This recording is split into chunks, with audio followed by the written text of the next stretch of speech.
अस्सलाम वालेकुम, welcome to my channel दुआ एंड वज़ाइफ। कैसे हैं आप सब जी। तो आज की हमारी वीडियो सूरतुल ज़िलज़ाल। ज़िलज़ाल का मानी है ज़लज़ला या हिलाया जाना।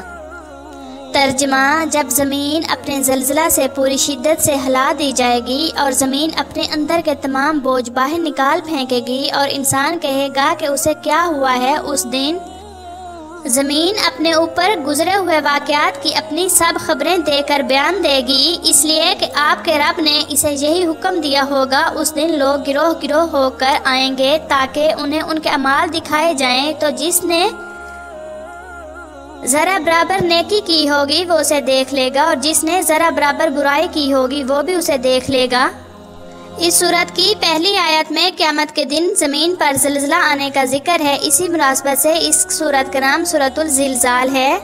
सूरतुल ज़िलज़ाल की फजीलत ये है कि एक मरतबा एक बूढ़े शख्स ने हज़रत मोहम्मद रसूलुल्लाह ख़ातमुन नबिय्यीन सल्लल्लाहु अलैहि वसल्लम से कुरान मजीद पढ़ाने की दरख्वास्त की, तो उन्होंने ये भी अर्ज़ किया कि मैं बड़ी बड़ी सूरतें याद नहीं कर सकता। आप ख़ातमुन नबिय्यीन सल्लल्लाहु अलैहि वसल्लम मुझे एक मुख्तसर और जामिया सूरत पढ़ा दीजिए। हज़रत मोहम्मद रसूलुल्लाह ख़ातमुन नबिय्यीन सल्लल्लाहु अलैहि वसल्लम ने उन्हें सूरतुल ज़िलज़ाल पढ़ाई।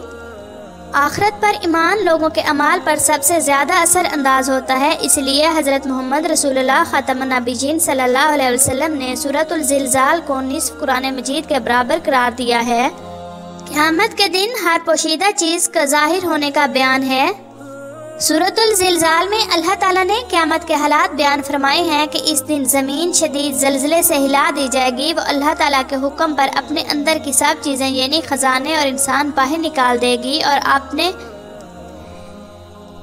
जिनसे उसने दुनिया में तौबा नहीं की, क्योंकि सच्ची तौबा से गुनाह माफ़ होकर ऐसे हो जाते हैं जैसे वो किए ही नहीं थे। सच्ची तौबा में ये बात भी दाखिल है कि जिस गुनाह की तलाफ़ी मुमकिन हो उसकी तलाफ़ी भी की जाए। मसलन किसी का हक़ है तो उसे दे दिया जाए या उसे माफ़ करा लिया जाए। ये फ़राइज़ छूट गए हैं तो उनकी क़ज़ा कर ली जाए। मज़ीद अच्छी वीडियोस देखने के लिए इस चैनल को सब्सक्राइब ज़रूर करें। लाइक्स और कमेंट्स करना ना भूलें। जज़ाकल्लाह खैरन कसीरा।